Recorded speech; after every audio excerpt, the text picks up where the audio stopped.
Good morning, y'all. We're back with Matthew chapter 20. Sorry if I'm a little sniffly. Um, Story of the vineyard workers. For the kingdom of heaven is like the owner of an estate who went out early one morning to hire workers for his vineyard. He agreed to pay the normal daily wage and sent them out to work. At 9 o'clock in the morning, he was passing through the marketplace and saw some people standing around doing nothing, so he hired them, telling him he would pay them whatever was right at the end of the day. At noon and again around 3 o'clock, he did the same thing. At 5 o'clock that evening, he was in town again and saw more people standing around. He asked them, "Why haven't you been working today?" Then they replied, "Because no one hired us." The owner of the estate told them, "Then go out and join the others in my vineyard." That evening, he told the foreman to call the workers in and pay them, beginning with the last workers first. When those hired at 5 o'clock were paid, each received a full day's wage. When those hired earlier came to get their pay, they assumed they would receive more, but they too were paid a day's wage. When they received their pay, they protested. "Those people worked only 1 hour, and yet you've paid them just as much as you paid us who worked all day in the scorching heat." Oh, excuse me. He answered one of them, "Friend, I haven't been unfair. Didn't you agree to work all day for the usual wage? Take it and go. I wanted to pay this last worker the same as you.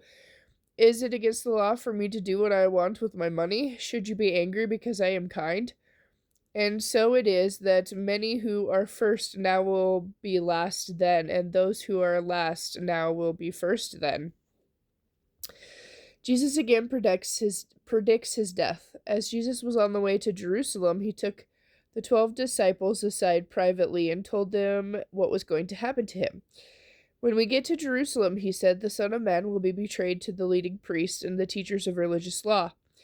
They will sentence him to death, then they will hand him over to the Romans to be mocked, whipped, and crucified. But on the third day, he will be raised from the dead." Jesus teaches about serving others. Then the mother of James and John, the son of Zebedee, came to Jesus with her sons. She knelt respectively to ask a favor. "What is your request?" he asked. She replied, "In your kingdom, will you let my 2 sons sit in the places of honor next to you, one at your right and the other at your left?"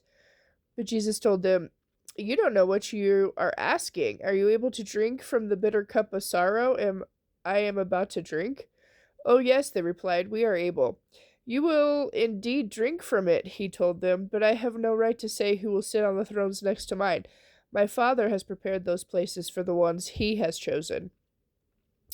When the 10 other disciples heard what James and John had asked, they were indignant. But Jesus called them together and said, "You know that in this world kings are tyrants lord officials lord it over the people beneath them. But among you it should be quite different. Whoever wants to be a leader among you must be your servant, and whosoever wants to be first must become your slave. For even I, the Son of Man, came here not to be served, but to serve others, and to give my life as a ransom for many." Jesus heals two blind men, sorry. As Jesus and the disciples left the city of Jericho, a huge crowd followed behind.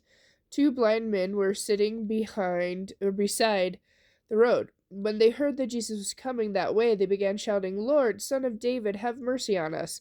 The crowd told them to be quiet, but they only shouted louder, "Lord, Son of David, have mercy on us." Jesus stopped in the road and called, "What do you want me to do for you?" "Lord," they said, "we want to see." Jesus felt sorry for them and touched their eyes. Instantly they could see. Then they followed him. And with that, I'll be back with chapter 21, because chapter 21's longer, so it probably needs to be read by itself.